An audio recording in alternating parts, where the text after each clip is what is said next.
శుభోదయం.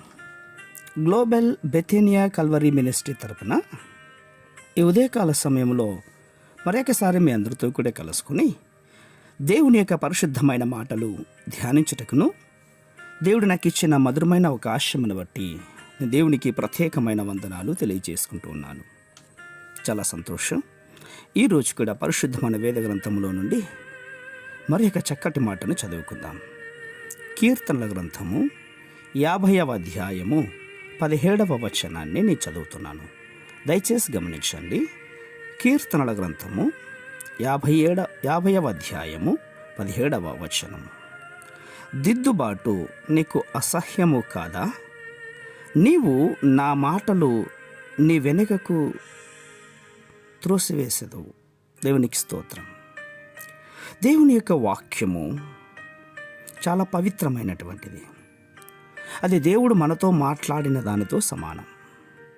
అవును ప్రియులారా, దేవుని సేవకులు కూడా ప్రసంగాలు చేసేటప్పుడు కొన్నిసార్లు మనకు బాధ అనిపిస్తుంది, మన గురించి మాట్లాడినట్లుగా అనిపిస్తుంది. అంటే దేవుని సేవకుల ద్వారా ప్రకటించబడినటువంటి ఆ మాటలను స్వీకరించినప్పుడు ఒకవేళ మన జీవితంలో జరగరానిది జరిగినట్లు కనిపించినట్లయితే గనక దానిని దిద్దుకోవడానికి ప్రయత్నం చేయాలి. దాన్ని అంగీకరించి నిన్ను నువ్వు సరిచేసుకోవడానికి ప్రయత్నం చేయాలి. దేవుని యొక్క కార్యములను నేర్చుకోవడానికి ఇష్టపడినటువంటి వాడుగా నువ్వు ఉండగలుగుతావు. అటువంటి మనస్సు లేనటువంటి వారిని మూఢులని పరిశుద్ధమైన గ్రంథం సెలవిస్తోంది ప్రియులారా. అవును, అటువంటి వారు భ్రష్టులైపోతారు, ఎందుకు పనికిరానటువంటి వారుగా తయారవుతారు. కాబట్టి దిద్దుబాటు అన్నటువంటిది అసహించుకోకూడదు. ఎప్పటికప్పుడు సరిచేసుకుంటూ దేవుని యొక్క మాటలను బట్టే మనం ముందుకు సాగాలి. ఆ మాటలను త్రోసివేయకుండా, తిరస్కరించుకోకుండా జాగ్రత్త వహించేవారుగా ఉండాలని నేను కోరుతూ ఉంటున్నాను.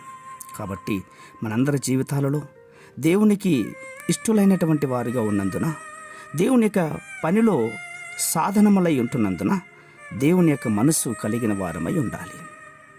ఏ విషయంలో కూడా మనము దేవునికి దూరం కాకుండా ప్రయత్నించాలి ప్రియులారా. అప్పుడే దేవుని యొక్క సహవాసం మీతో కొనసాగుతుంది. పరిశుద్ధమైన మా ప్రియ పరలోకపు తండ్రి, నిజమైన ఆయన, మా జీవితంలో దిద్దుబాటు అన్నటువంటిది మాకు నేర్పించండి.